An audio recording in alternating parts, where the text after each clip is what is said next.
اور حضرت عبداللہ بن عمر بن عاص سے ایک روایت سن لیجئے، ان رسول اللہ صلی اللہ علیہ وآلہ وسلم قال الصیام والقرآن یشفعان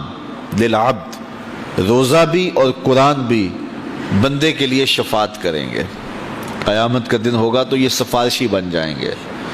باقاعدہ شکل دی جائے گی، صورت دی جائے گی، اور یہ سفارش کریں گے۔ یقول الصیام، اے رب، روزہ کہے گا، اے میرے رب، انی منعتہ الطعام والشہوات بالنہار فشفینی فیہ، ہے اللہ میں نے اس بندے کو روکا شہوات سے اور کھانے سے اور پینے سے تیری رضا کے لیے، تو میرے مالک میری شفاعت اس کے حق میں قبول فرما۔ وَيَقُولُ الْقُرْآن، اور قرآن کہے گا، مَنَعْتُهُ النَّوْمَ بِاللَّيْلِ، مالک رات کے سونے سے میں نے اس کو روک دیا، سارا دن روزہ بھی رکھا، کام کاج پہ بھی گیا، روزہ کھولنے کا بعد نڈھال تھا، لیکن عشاء کی نماز ہوئی تو تراویح کے لیے پھر مسجد میں کھڑا تھا، سارا دن بھوک سے کاٹا اور رات ہوئی تو یہ قرآن سننے کے لیے تھا۔ وَيَقُولُ الْقُرْآنُ مَنَعْتُهُ النَّوْمَ بِاللَّيْلِ، قرآن کہے گا، مالک میں نے رات کی نیند کو روک دیا تیرے لیے، فشفینی فیہ، تو میری شفاعت اس کے حق میں قبول فرما۔ فیشفعان، رسول کریم فرماتے ہیں اللہ قرآن اور روزے دونوں کی سفارش کو قبول کر کے اس شخص کو جنت عطا فرما دیں۔ تو آئیے ماہ صیام میں کثرت کے ساتھ قرآن مجید کی تلاوت کریں۔ تراویح کا جو اہتمام ہوتا ہے اس میں پورا قرآن سننا چاہیے تاکہ قرآن مجید کی سفارش سے فیض یاب ہو سکے قیامت کے دن۔ تو یہ درمیان میں چھوڑ کے کوئی 8 پہ بھاگ گیا، کوئی 10 پہ بھاگ گیا، کوئی 4 پہ بھاگ گیا، اس کلچر کو ختم کریں اور 20 تراویح جماعت کے ساتھ پڑھیں، پورا قرآن مجید سننے کا موقع نصیب ہو۔ مسجد کی زیب و زینت ہے، رونق ہے نمازیوں سے، اور جب آدھے نمازی چھوڑ کے بھاگ جائیں تو پھر کیا کیفیت گزرتی ہوگی مسجد پر۔ تو اس لیے اس پہ غور کریں اور 20 تراویح پڑھ کے اس کی لذت لیں اور پورا قرآن مجید ایک جگہ پہ ہی سماعت کریں۔ حضرت ابو ہریرہ رضی اللہ تعالیٰ عنہ سے مروی حضور کا یہ فرمان بھی سنیے جو صحیح بخاری مسلم میں ہے، من صام رمضان ایمانا و احتسابا غفر له ما تقدم من ذنبہ، جو محاسبہ نفس کے ساتھ اور ایمان کے ساتھ روزے رکھتا ہے اللہ تعالیٰ اس کے پچھلے سارے گناہ معاف فرما دیتا، اس کے دامن پہ گناہ کا ایک دھبا بھی باقی نہیں رہتا۔ یہ کرم نوازیاں ہیں۔ حضور علیہ السلام ماہ صیام سے قبل خطبہ دیا کرتے تھے صحابہ کو، اور ماہ صیام کا استقبالیہ خطبہ دے کے ان کو ماہ صیام کو کیسے گزارنا ہے اس کی تعلیم دیا کرتے تھے۔ آج یہ خطبہ جو حضور نے ارشاد فرمایا وہ آپ کے سامنے رکھوں۔ حضور نے ارشاد فرمایا، لوگو تمہارے اوپر ایک مہینہ جلوہ فراز ہو رہا ہے جو بہت بڑا مہینہ ہے، بڑا عظیم مہینہ ہے، جو مبارک مہینہ ہے، وہ ایسا مہینہ ہے جس کے دامن میں ایک رات ایسی ہے جو 1000 مہینے سے بہتر ہے۔ جعل اللہ صیامہ فریدہ،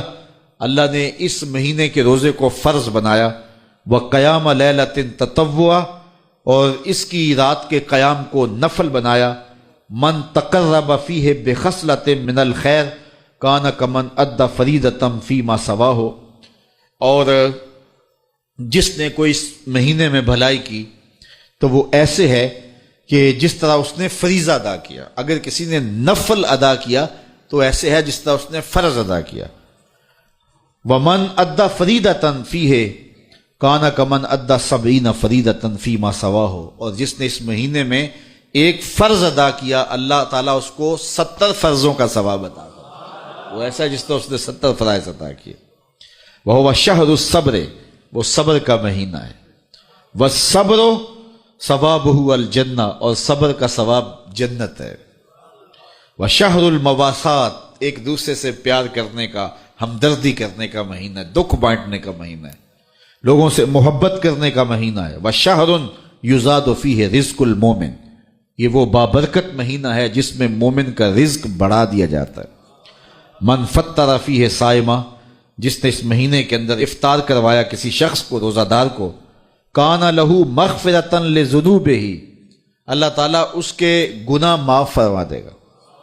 اور اس کو جہنم کی آگ سے آزاد کر دے گا۔ وَكَانَ لَهُ مِثْلُ أَجْرِهِ، اور روزہ رکھنے والے کو جتنا اجر ملا روزہ افطار کروانے والے کو بھی اتنا ہی اجر دیا جائے گا۔ من غیر ان ينتقص من اجرہ شیئا، روزہ رکھنے والے کے اجر میں کسی کمی کے بغیر، اس کے اجر میں بھی کوئی کمی نہیں ہوگی، اور روزہ افطار کرانے والوں کو بھی پورا پورا اجر دے دیا جائے۔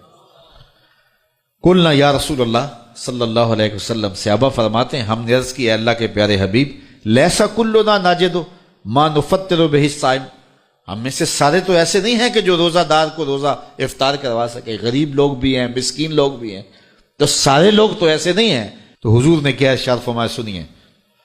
فقال رسول اللہ صلی اللہ علیہ وسلم یؤتی اللہ ھذا الثواب، اللہ تعالیٰ یہ روزہ افطار کروانے کا ثواب عطا کرتا ہے، من فطر صائمن، جو کسی کو افطار کروائے، علی مذقۃ لبن، دودھ کے ایک گھونٹ سے، او تمرۃ، یا ایک کھجور سے،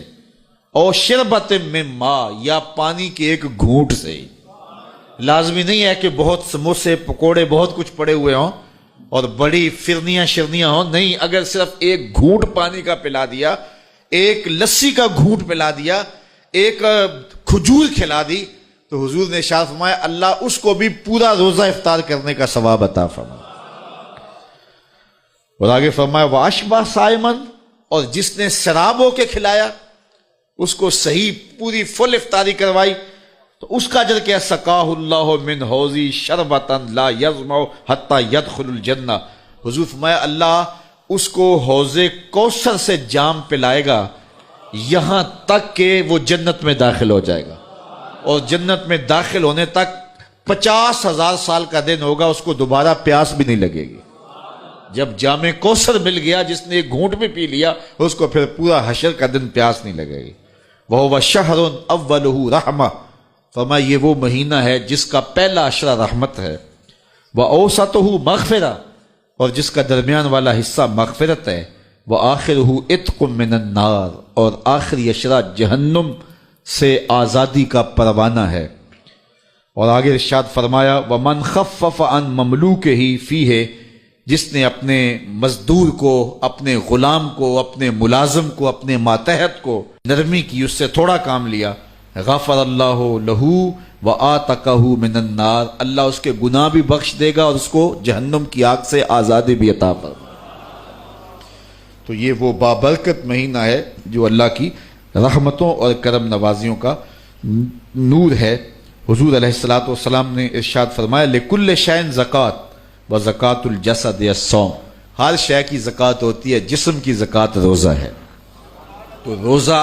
جسم کی زکوٰۃ ہے، باطن کا تزکیہ ہے، من کا چراغاں ہے، نفس کی سرکوبی ہے، شیطان سے بچاؤ کا ذریعہ ہے، اور دوزخ سے ڈھال ہے، اللہ کی رحمتوں کا حقدار کرتا ہے، اور اس کی کرم نوازیاں ہمیں نصیب کرتا ہے۔ خوش نصیب ہیں وہ لوگ جو ماہ صیام کو پورے خشوع و خضوع سے گزارتے ہیں۔